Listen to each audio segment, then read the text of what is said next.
I was just sitting there at a red light, minding my own business, letting my mind wander back to the courtroom I just walked out of. The air was heavy that morning, and Riverton smelled like gasoline-burnt toast from a food cart somewhere down the block, and the kind of asphalt heat that sticks to your skin. I'd been in meetings all morning, and the kind where voices overlap and every sentence feels like a challenge, so I was looking forward to the silence of my own thoughts. But that didn't last long. Over the noise of traffic, a dry, cold voice cut through from a loudspeaker. Pull over, now. It wasn't a suggestion, it was a command you could feel in your spine. I looked in my mirror just in time to see a blue and white cruiser swing across lanes like they owned the road. Tires screeched, pedestrians froze mid-step, and within seconds they'd boxed me in. The driver's door flew open so hard it clanged against the hinge. Out stepped a tall, broad-shouldered cop with a neat uniform but creases at the elbows, like he'd spent more time leaning on car doors than doing paperwork. He walked right up, eyes narrowed, chin up, already convinced of his own story. "This vehicle's been reported stolen," he said, loud enough for everyone waiting at the light to hear. "Step out of the car." "No, ma'am, no explanation." Just the authority of someone who believed he could do and say whatever he wanted because the badge said so. Phones started popping up all around me, people lifting them like they were about to watch a street performance. I could hear whispers, little chuckles. A second officer, shorter, wiry, with a twitch in his eyes, moved in to block the crowd like he was setting the stage for something ugly. I opened my door slowly, deliberately feeling the cameras lock in. My heel touched the pavement with a soft click, the sun beating down, the heat radiating off the hood. He motioned for me to put my hands on it. I just looked at him, calm, steady. That seemed to bother him more than if I'd shouted back. "What's your name?" "Where's your paperwork?" His voice was sharper now, pitched so the crowd could hear. He wanted a show, wanted me flustered.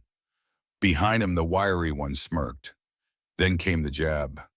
"Fresh out of prison, huh? You look the type." That one got some laughs from a group leaning on the crosswalk pole. I could have said 100 things in that moment. Instead, I let the silence work for me. I let them stew in it.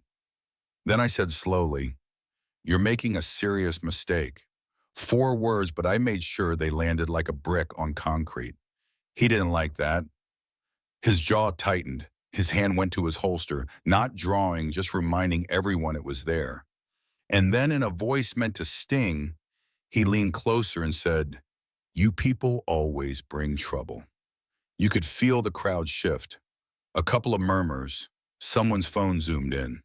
And I realized this wasn't just about me anymore. It was about every person he'd talked to, like that every stop he'd made because he thought he could get away with it. His hand came down heavy on my shoulder, pressing me forward onto the hood.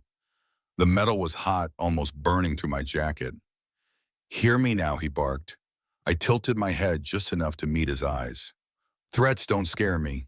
And that's when I made my move. My hand slid into my inside pocket, slow enough for every camera to follow, until I felt the edge of my leather wallet.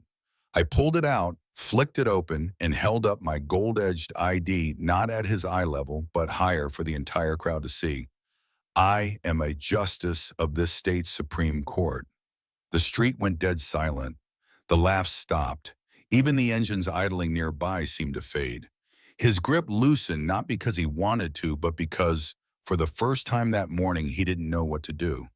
The wiry one's smirk slipped. A woman in the crowd gasped. And somewhere in that circle of raised phones, a story was already being born. Less than an hour later, that story was everywhere. A 57-second clip on social media, a white officer shoving a black woman onto the hood of a car, only to find out she was one of the highest judges in the state. Hashtags exploded. Hashtag justice.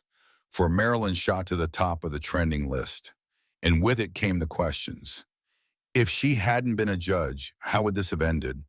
While the internet lit up, he tried to fight back. He wrote an internal email calling me non-compliant and obstructing an investigation. Local news ran a headline that made me look like the suspect.